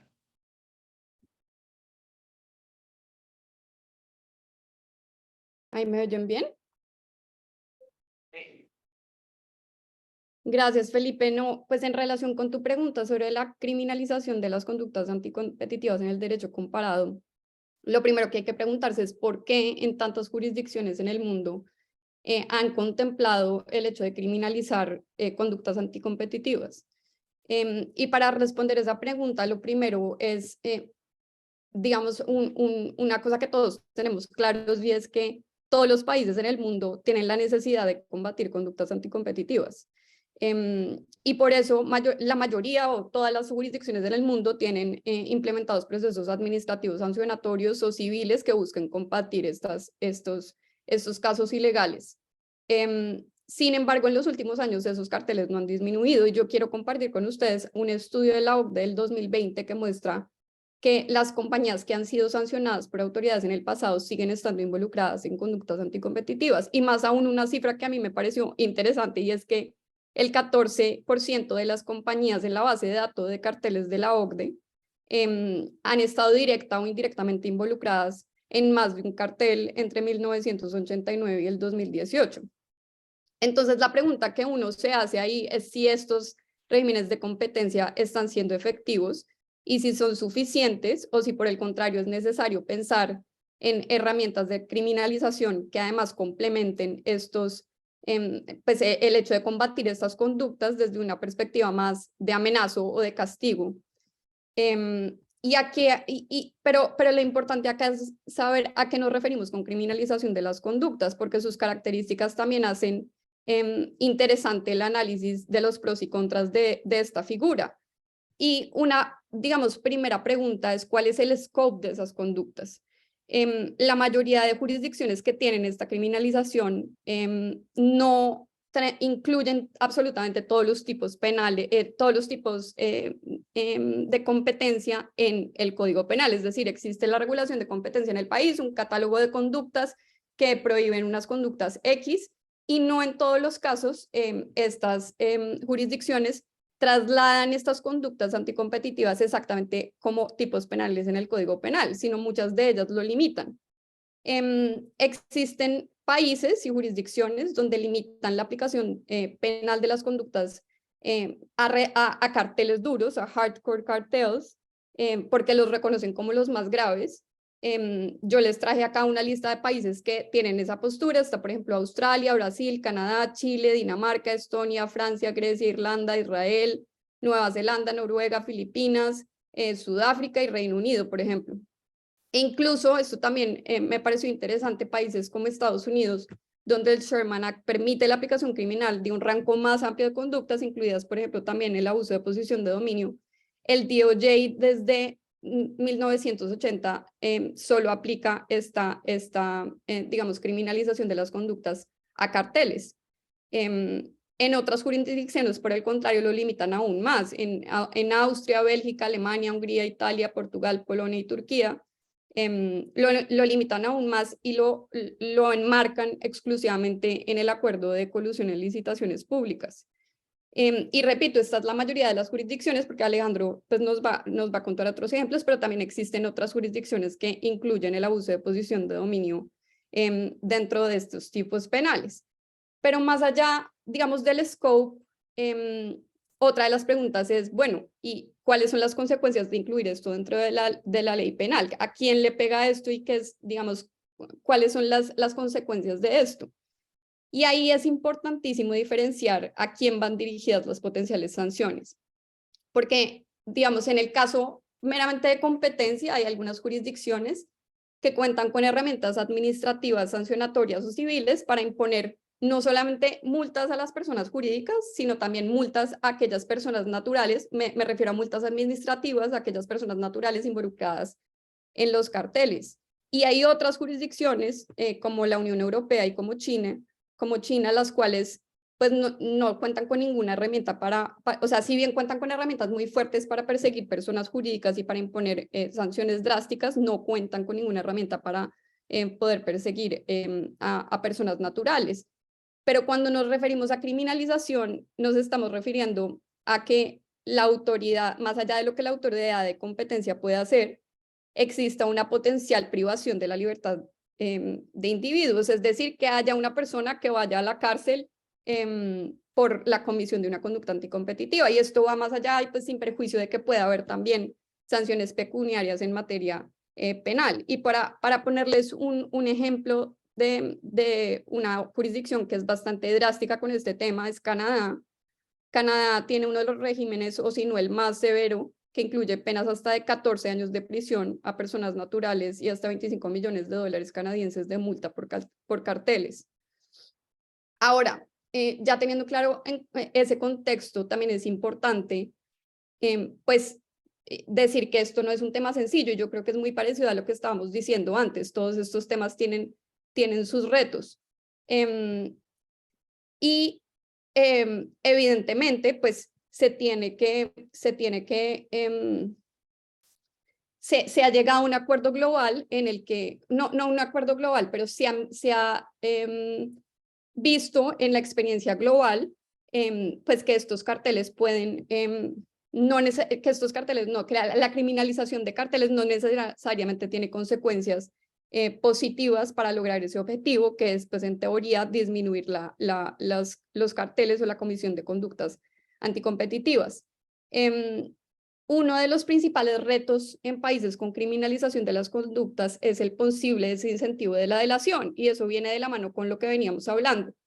Ya mencionamos que la delación pues es una herramienta poderosísima para poder pues combatir a los carteles, si no es la más eficaz, y en la medida que con la criminalización pues hay el riesgo de que las personas o los individuos pues puedan tener este tipo de consecuencias también, pues desincentiva la delación, lo cual evidentemente pues genera problemas de política pública.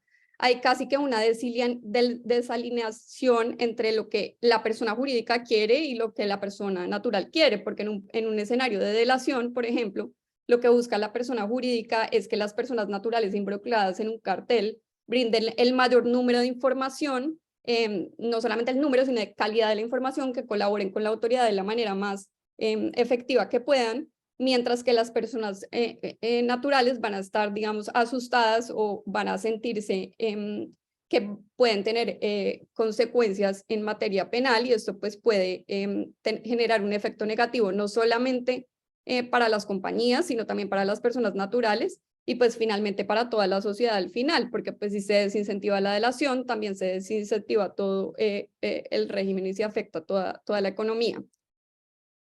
Pero un segundo reto no es solamente el tema de la delación, también hay un reto importante de coordinación entre la autoridad de competencia y la autoridad penal. Está claro que, digamos, un poco de la mano con lo que veníamos hablando del tema de la CAN, es importantísimo que haya una comunicación, en este caso, digamos, a nivel local, entre lo que es la autoridad de competencia y lo que es la autoridad penal, y esto no siempre es posible en la práctica. Se generan muchísimos retos para esto. Yo quisiera traer a colación dos ejemplos que me parecen interesantes. El primero es el ejemplo de Brasil, en el que existe criminalización para carteles duros, pero la ley establece que para el primer delator existe una inmunidad frente a la autoridad penal, y esto tiene sentido pues por las razones que acabamos de hablar, aunque en mi opinión pues debería extenderse a todos los delatores. Pero digamos es un ejemplo importante de cómo esto se podría solucionar y que hay otros países en el mundo pues que están pensando en diferentes diseños para aplicar y poder solucionar este tipo de problemas en la práctica. Y el segundo ejemplo que me parece importante, ya pues para que Alejandro nos explique cómo esto se ve reflejado en los países de la comunidad andina, es el caso chileno. En Chile desde el 2016 se volvió a establecer la criminalización. Ellos tenían previamente unas leyes de criminalización, pero fueron derogadas y en el 2016 volvieron a establecerlas. Y aunque esta norma no se ha aplicado en la práctica porque pues, no ha habido casos hasta el momento, sí establece algunos puntos que a mí me parece importante recalcar y que podrían ser, digamos, de ayuda para mirar también casos de países que no son parte de la comunidad andina, pero pues que tienen implementado este régimen. La primera es que la ley establece que lo que ellos llaman querella criminal solo puede darse post sentencia administrativa en firme y ejecutoria de la Fiscalía Nacional y Económica, que es la autoridad de competencia de Chile. Esto implica pues que digamos se corte, más allá de que estemos de acuerdo o no con que eso deba ser así, pues sí implica que hay de tajo una decisión al respecto y que da lineamientos de cómo se va a proceder en esos casos. El segundo es que el procedimiento penal está en manos exclusivamente de la Fiscalía, lo que también pues genera claridad en la práctica. Y el tercero, que a mí me parece importantísimo, es que la Fiscalía ha lanzado algunas guías de querellas que también dan lineamientos sobre estos temas. El sistema chileno y los sistemas en el mundo están lejos de solucionar este tema. Y esto no es un tema, digamos, solamente actual, es un tema que durante años ha sido combatido por muchas jurisdicciones y que ha generado retos en muchos países y sigue generando retos. Pero yo creo que nuevamente lo importante es cuando se está frente a estos temas es poder determinar cuáles son los puntos problemáticos, cuáles son los retos que hay y mirar si se pueden resolver en el camino. Yo creo que no es un tema de blanco y negro, yo no creo que es un tema que se pueda resolver o no se pueda resolver. Creo que primero, pues la primera pregunta es si sí se debe establecer ese régimen, pero si ya se tiene o si ya se decidió que se va a establecer, yo creo que el siguiente paso es pues buscar soluciones y establecer mecanismos para que se pueda lograr de la manera más efectiva posible. Gracias, Mariana. Muy interesante y muy completa esa presentación que nos haces. Yo en lo personal no soy muy amigo de la criminalización de prácticas anticompetitivas, por lo menos en nuestro país y en países de la comunidad andina. Me parece que entre otras cosas hay unos problemas de coordinación muy fuertes entre las mismas autoridades de competencia y la Fiscalía o la Procuraduría en otros países, etcétera, que por supuesto pueden afectar incluso la aplicación del régimen y volverla más laxa, que es precisamente todo lo contrario de lo que se quisiera con esas normas. Me gustaría abrir el micrófono para Alejandro, Fausto, Hugo. Adelante, Hugo, frente a la presentación de María. Sí, el derecho penal debería ser la última ratio y solo criminalizar las conductas más nocivas, más reprochables, más extremas. Yo siempre he abogado por descriminalizar no solo este tipo de conductas, sino otras. Es decir, mi aversión a la criminalización no solamente está vinculada con el derecho a la competencia, sino en general yo me volaría casi la mitad del Código Penal y lo mandaría al derecho sancionador administrativo y a trabajo comunitario. Las cárceles no están resocializando, ya no están cumpliendo ese propósito, hay hacinamiento. Entonces, si yo veo desde el punto de vista del sistema penal y el fracaso de los sistemas penitenciarios, yo descriminalizaría muchas conductas. Ahora, en lo atinente al derecho a la competencia, no estoy de acuerdo con criminalizar las prácticas colusorias horizontales. No creo que se gane mucho haciéndolo. Más bien, pareciera ser que muchas veces responden a un poco a la demagogia política y a veces más a una suerte de visión ideológica de reproche, es decir, algo así como que los monopolios son muy malos, ¿no? Y el abuso de poder de mercado es la forma como combato al capitalismo, entonces como quiero golpear al capitalismo en el vientre, entonces criminalizo las conductas anticompetitivas. A veces va más por ahí que por un enfoque realmente técnico. Entonces, mi posición personal, y que se reflejó cuando justo con Alejandro y otros elaboramos el anteproyecto de la Ley de Represión de Conductas Anticompetitivas del 2008, fue descriminalizarlo, y el delito de abuso de poder económico, sacarlo del Código Penal. Ahora fue resucitado, me parece que el 2019, si no recuerdo ahorita el año, si el 2019-2020, lo volvió al Código Penal, pero estuvo fuera, y la verdad que no creo que aporte mucho y más bien complica. No solamente el problema de clemencia, no solamente el problema de clemencia, en verdad puede complicarte la misma tramitación de los procedimientos administrativos. Es decir, desde que haya eventualmente una superposición entre un procedimiento administrativo y un proceso penal, va a ser el juez penal el que podría parar el procedimiento administrativo y decidir que todo sea encausado por la vía penal, y eso puede generar otros problemas vinculados con la falta a veces de este análisis técnico y económico que no es propio pues de la judicatura, ¿no? Eso, Felipe. Gracias, Hugo. Fausto, Alejandro, no sé si quieran añadir algo a esto antes de que Alejandro nos exponga su parte de la comunidad andina. Gracias.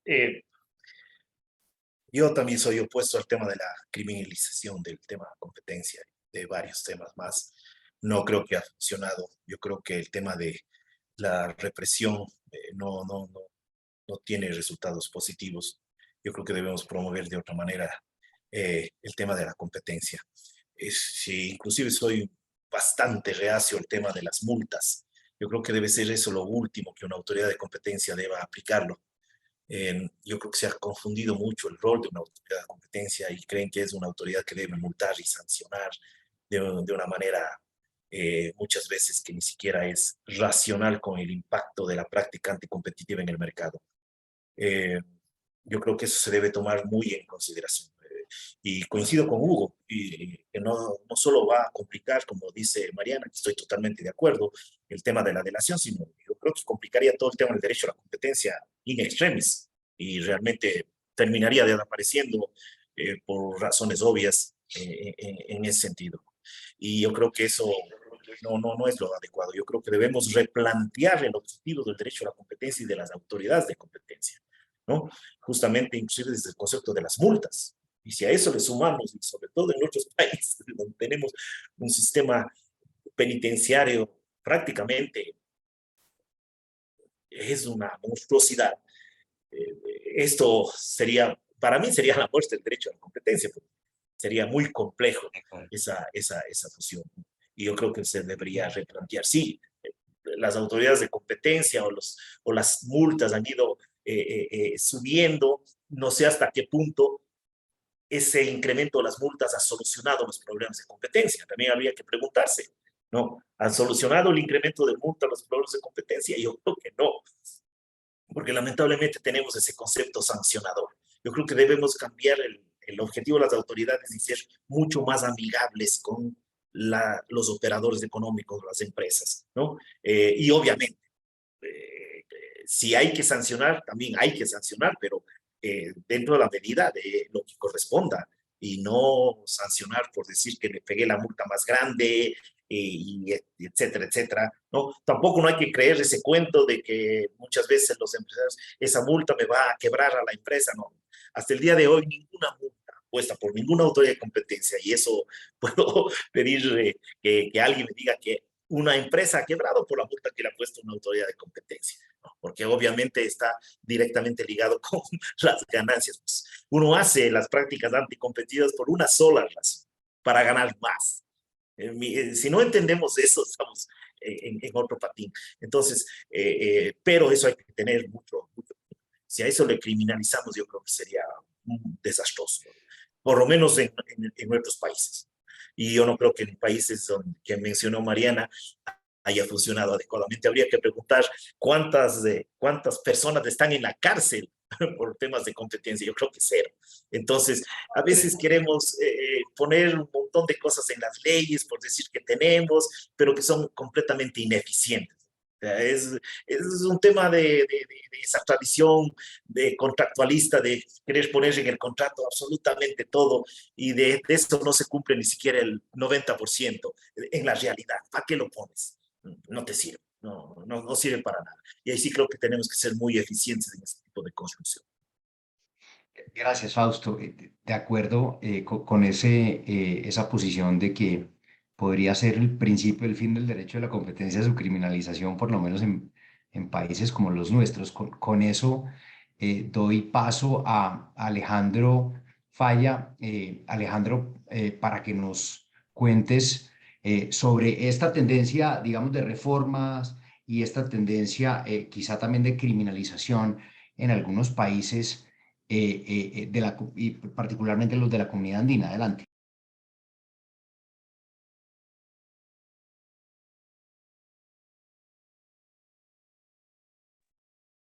No te oímos.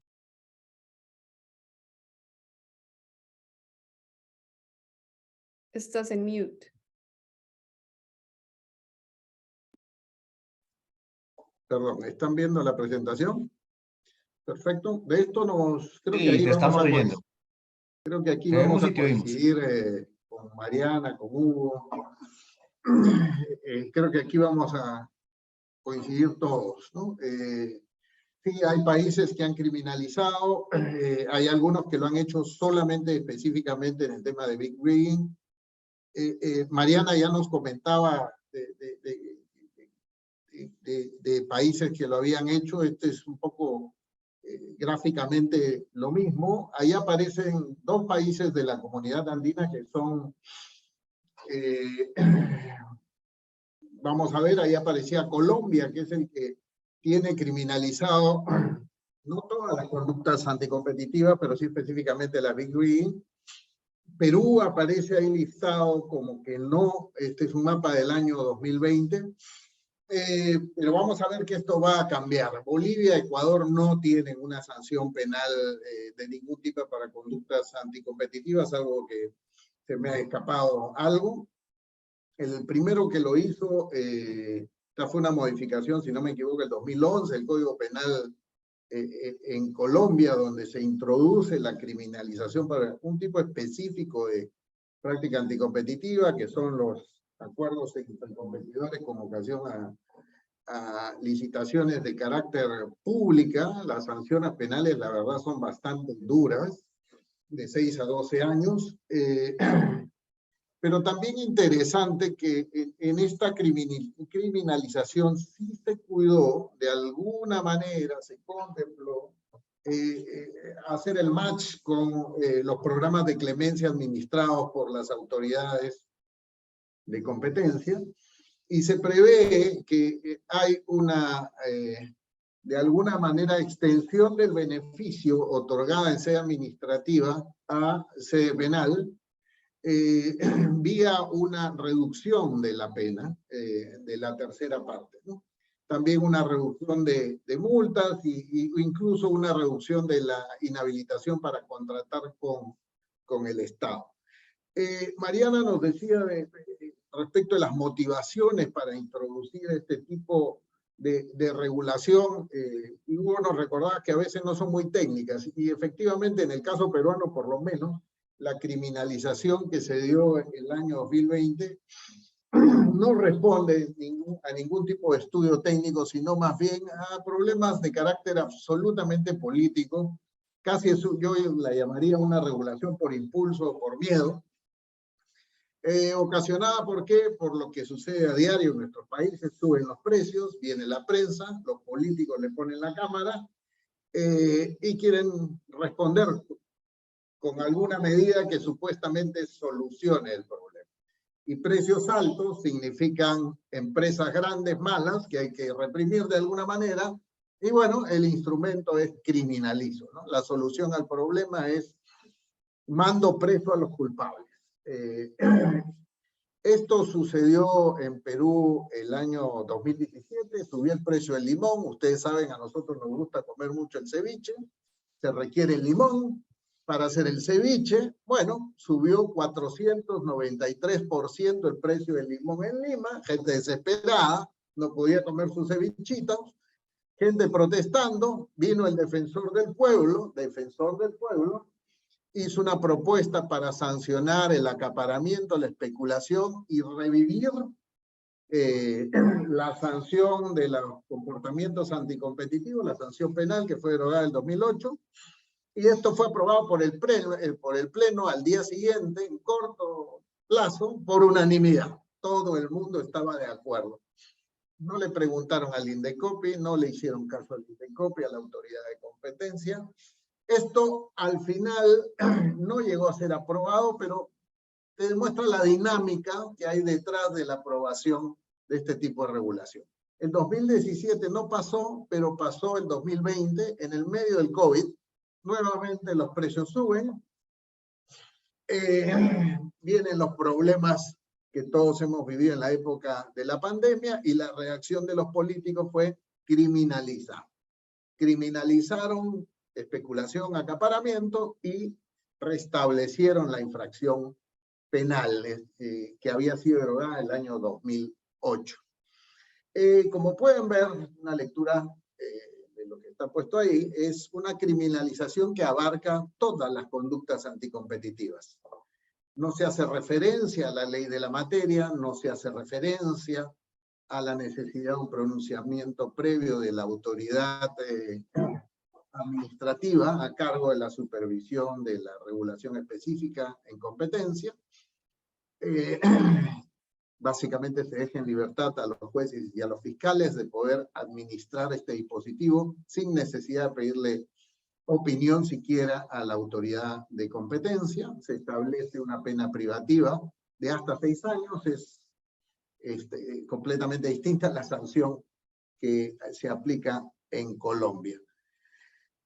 Ahora la pregunta es, ¿y esto, digamos, es una norma de reciente aprobación? De hecho, no tenemos todavía ningún caso en Perú vinculado al tema. ¿Cómo me afecta la dinámica de los procesos de clemencia y los beneficios de clemencia? Como todos saben, el programa de clemencia es básicamente te ofrezco un caramelito, te ofrezco inmunidad o reducción de pena, a cambio de colaboración con la autoridad. Me traes información que me ayude a detectar, sancionar carteles, y en base a eso te otorgo una inmunidad, una excepción de sanción o reducción de las multas.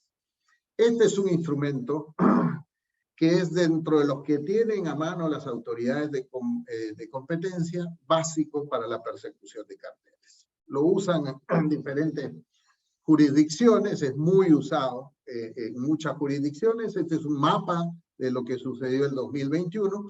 Aparece Colombia y Perú en el ranking, ahí empujando. La pregunta es cuánto esta criminalización hecha en Colombia, hecha en Perú, afectan los procesos de clemencia, este instrumento. Y aquí la historia de Perú, esta sí la puedo contar con detalle.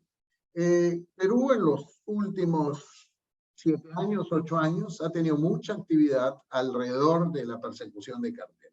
Una actividad muy exitosa que ha sido acompañado de procesos donde ha habido sanciones y corte de muchas prácticas anticompetitivas en mercados. Está el papel higiénico, está el caso de transporte de vehículos, de estaciones de servicios de combustible, pero también el Club de la Construcción, que ha llevado a multas muy altas, multas individuales por empresas de $100 millones, a gerentes de multas de $130.000, etc. ¿Qué hay detrás de esta película? Detrás de toda esta película hay procesos de clemencia. Ha habido una actividad muy intensa en los últimos años que se ve reflejada en todos estos procesos y actividad exitosa que ha tenido la autoridad peruana. Bueno, pero se estableció la criminalización en el 2020, en el medio de la pandemia. ¿Y qué pasó con las solicitudes de clemencia? Se fueron a cero. Se fueron a su mínima expresión. La clemencia se acabó. La clemencia quedó muerta automáticamente con la criminalización.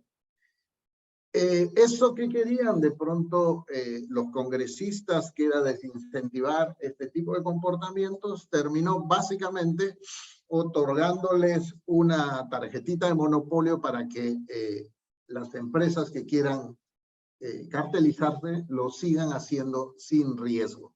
Eliminó cualquier incentivo a que las empresas acudan a los programas de clemencia. Es muy probable, no lo conozco, pero es muy probable que esa solicitud de clemencia que aparece ahí marcada el año 2022 se refieren a actos, a conductas que han cesado o que son anteriores a la entrada a vigencia de la ley de criminalización. ¿Qué ha pasado en Colombia? No soy colombiano, pero algo me podrán confirmar mis amigos colombianos. Es que esa criminalización tampoco les ha funcionado mucho en los hechos. No han tenido muchas clemencias, pero clemencias específicas referidas a este ámbito que tiene que ver con las licitaciones públicas han sido muy pocas. Y de pronto la razón es que no hay incentivos, incluso bajo la norma colombiana, para tocarle la puerta al regulador, porque el beneficio que uno logra no es la liberación, la excepción completa de la sanción penal, simplemente es una reducción. Bueno, yo no me voy a entregar a la autoridad de competencia si igual voy a terminar yendo preso. Hay que ser bien loco para hacerlo, o bien idiota para hacerlo. Nadie le va a tocar la puerta a la autoridad sabiendo que tiene un riesgo de ese tipo. Y bueno, ¿esto qué nos trae como lecciones? Yo tampoco creo mucho en la criminalización, no me gusta, pero bueno, soy humilde, yo no tengo la varita mágica para decidir si existe o no existe. Pero en caso que se decidiera la existencia, creo que lo sabio es implementar un poco una criminalización limitada a ciertos comportamientos, al estilo de lo que han hecho en Colombia probablemente, de acotar solamente sanciones penales para los casos más graves, que son carteles en licitaciones públicas. Lo segundo, como señalaba Mariana, es generar una articulación entre los procesos administrativos y penales de forma que no se anulen entre ellos, que no faciliten estrategias legales para evitar la aplicación de las sanciones. Y de pronto el modelo puede ser uno como se ha optado en Chile, que es el que señalaba precisamente Mariana, donde el gatillo de la acción penal lo tiene también la autoridad de competencia. Es ella la que gatilla el inicio de las acciones penales. Y lo tercero, creo que también como lección, es que si se va a establecer beneficios, un proceso de criminalización, lo que hay que buscar es que los beneficios sean los mismos que se otorgan en el frente administrativo y en el frente penal. No tiene ningún sentido lo que pasa en Colombia, ¿no? Que es, puedo ganar una inmunidad completa en el procedimiento administrativo, pero en el penal me voy a quemar y voy a tener que comerme algunos años de cárcel. No, si hay una exoneración, lo razonable sería que también logres una exoneración a nivel del procedimiento penal. Y lo mismo con el tema de inhabilitación. Oye, no tiene sentido que si voy y colaboro con la autoridad en clemencia, después termine siendo inhabilitado para contratar con el Estado, cuando los otros que se cartelizaron siguen libres con la posibilidad de seguir contratando con el Estado, pese a no haber sido sancionado, pero no haber colaborado con la autoridad. Esos eran los comentarios que tenía preparados para ustedes. Pero muchas gracias, Alejandro. Algo final, si me Adelante. permites, un chiquito con relación a los temas institucionales, que creo que es importante y creo que hay que destacarlo. Creo que nos equivocamos y minimizamos el tema institucional, sea a nivel nacional o sea a nivel de organismos reguladores transnacionales andinos. Creo que durante años hemos puesto mucho ojo en darle más armas a las autoridades de competencia. les hemos dado facultades para hacer inspecciones de oficio, les hemos dado clemencia, les hemos dado mecanismos para que paguen por colaboración, recompensas, etc., etc. Les hemos dado la facultad de controlar fusiones y nos hemos descuidado de los temas institucionales. Yo creo que lo que pasa o sufre Ecuador, Colombia, Perú, México y distintos países, distintas jurisdicciones, es precisamente porque se ha minimizado la importancia del tema institucional. Yo creo que antes de hablar de darle más armas a cualquier autoridad de competencia nacional o andina, creo que debiera enfrentarse el tema institucional. Ese es mi punto. Gracias, Felipe. Gracias, Alejandro. Excelente. Muchas ideas muy interesantes. Les cuento una anécdota personal. Hace varios años, cuando yo estaba en la autoridad, hubo una discusión frente a la posibilidad de modificar, de hacer una propuesta para modificar esta norma que criminaliza la colusión en licitaciones públicas y que únicamente permite una reducción, digamos, tanto en la pena como en la inhabilidad en el caso en que exista un delator, cosa que pues lo que generó fue que nadie delatara colusiones en licitaciones. Lo que se propuso fue que si la autoridad de competencia lograba un acuerdo, una delación con un aplicante, que ese perdón total se aplicara automáticamente, en el caso de una colusión en licitaciones, a la persecución criminal, digamos, a la posible pena criminal. En ese momento, lo que a mí me pareció una muy buena idea para los penalistas expertos en el derecho penal fue una herejía, porque para ellos digamos, el monopolio de la acción penal lo tenía el Estado y cómo podía una autoridad de competencia perdonar a una persona de la aplicación de una sanción penal. Y bueno, esa fue la discusión que se dio. Me pareció un poco dogmática, incluso absurda, poco pragmática, pero esa fue la discusión que se dio. Y lo que eso generó en Colombia fue precisamente que hubiese cero incentivo para aplicar o para hacer delaciones en materia de colusión en licitaciones, pero adicionalmente que una de las cosas que más desincentivos genere en compañías que no venden en licitaciones, pero que ocasionalmente pueden participar en una y que pueden estar cartelizadas, es decir,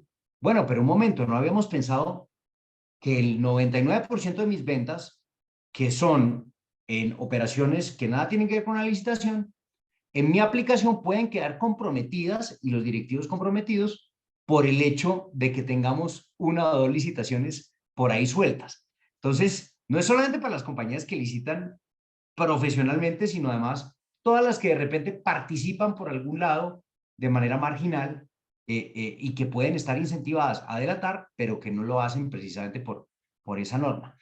Con ese comentario abro el micrófono a Hugo, Mariana y Fausto, por si quieren comentar la presentación de Alejandro. Alejandro tiene razón en el hecho de que estamos de acuerdo, la criminalización no es una buena idea. Coincido con él en todo lo que ha mencionado con relación a la criminalización de las conductas anticompetitivas. De hecho, miren que yo me voy para el otro lado, así que esto podría ser materia de un futuro evento, Felipe, a ver si te animas. Incluso, ya lo he dicho en algunos foros, en la cátedra, no lo he escrito aún, pero ya lo he dicho en voz alta, yo incluso el abuso de la posición de dominio y los acuerdos verticales dejaría de llevarlos a través de un procedimiento sancionador, los llevaría a través de lo que en Perú se conoce un procedimiento trilateral, es decir, no a través del ejercicio de la potestad sancionadora, sino un esquema en el cual la autoridad verifica a través de un procedimiento trilateral contencioso si hay abuso o no, si hay un acuerdo vertical anticompetitivo y de ahí dicta medidas correctivas, fíjate. O sea, ni siquiera creo yo en el esquema sancionador con relación al abuso de la posición dominante y las prácticas verticales, porque son escenarios en los cuales no está funcionando bien los principios de tipicidad, taxatividad, porque no es muy fácil saber predeterminar de antemano qué cosa es una infracción, qué cosa no es infracción. Es decir, hay casos en los cuales, por muy diligente que sea una empresa, probablemente en su diligencia y habiendo contratado a un abogado muy trome como Alejandro, a un economista muy trome, le digan no tienes posición dominante, pero a la autoridad se le ocurre que sí lo tienes. O sea, ¿eso puede pasar? Sí, puede pasar. Entonces, ante esa falta de predictibilidad, incluso, fíjate, yo hasta le quitaría el esquema sancionador a algunas conductas, por lo tanto, en el caso de la criminalización, con mayor razón. Creo que no aporta nada y complica. Y complica, como bien dice Alejandro, los programas de clemencia, la delación compensada, pero te puede complicar incluso más. Entonces yo ahí apoyaría la tesis de no optar por la criminalización de las conductas anticompetitivas. Gracias, Hugo. Fausto, Mariana, no sé si tengan algún comentario adicional. No, sí, un pequeño, muy corto. Coincido con lo que acaba de decir Hugo y obviamente está en concordancia con el planteamiento de Alejandro. Y como suele decir, solemos decir los abogados, a las pruebas me remito, ¿no? Estamos viendo la lámina que presentó Alejandro con respecto a las delaciones en Perú a raíz de la criminalización prácticamente a cero. Ahí está la prueba. Y yo creo que si una política de competencia o una autoridad de competencia no tiene ese instrumento que es fundamental, que es vital para descubrir los cárteles, que por lo general son las prácticas que más afectan al mercado, a la eficiencia, al interés económico general y obviamente a los consumidores, prácticamente le estamos dejando sin una herramienta vital y que podría prácticamente dejarle inactiva a una autoridad, ¿no? Porque una autoridad de competencia también tiene que saber analizar de manera adecuada qué es lo que quiere perseguir y qué es lo que debe perseguir, ¿no? La autoridad de competencia no está para andar persiguiendo a todo el mundo, porque primero no tiene capacidad, dos, los recursos siempre son escasos, y tres, los impactos pueden ser completamente irrelevantes, ¿no? Que inclusive terminan desprestigiando a la autoridad. La autoridad tiene que sentarse a investigar los casos que realmente mañana tengan un impacto real en la sociedad, en la economía, ¿no? Y que mande un mensaje positivo, ¿no? Porque para mí es un tema de conducta, ¿no? Y ahí es importante el tema de la abogacía. Pero si a eso le sumamos un tema de criminalización, que creo que en ninguno de los temas de donde está el tema de la sanción penal ha funcionado adecuadamente, ¿no? Creo que también coincido con Hugo, hay algunas cosas que deberían ser, no tener sanción, ¿no? En carácter pecuniario, sino más bien introducir todo el tema de la abogacía y todo el tema de educación y que los operadores económicos vean que lo que están practicando es realmente pernicioso para la sociedad. Es un tema de responsabilidad empresarial, de responsabilidad de ser partícipe en el mercado, ¿no? Porque estamos sujetos a normas y a conductas que debemos cumplirlas dentro del mercado, justamente para que el mercado funcione adecuadamente y todos nos veamos beneficiados de eso, ¿no? Entonces, yo creo que sí debemos ser muy cautos en eso, ¿no? Y no matar estas herramientas, estas instituciones como la delación compensada, ya sea con el tema de la criminalización o una utilización errada de la delación, ¿no? Sobre todo con el manejo de la información confidencial, porque restas credibilidad y obviamente los operadores económicos, ya lo dijo Alejandro, solo un tarado sería cuando sabe que le van a meter en la cárcel, porque de nada sirve que él vaya y coopere ante la autoridad. Entonces, matarías la institucionalidad de la delación compensada y prácticamente le dejas sin las armas más fuertes que tiene una autoridad de competencia, lo cual sería una ineficiencia absoluta y tendríamos una autoridad poco efectiva y altamente costosa desde el punto de vista de la nómina que tiene que tener una autoridad de competencia con gente eminentemente técnica y de alto nivel. Correcto, muchísimas gracias, Fausto.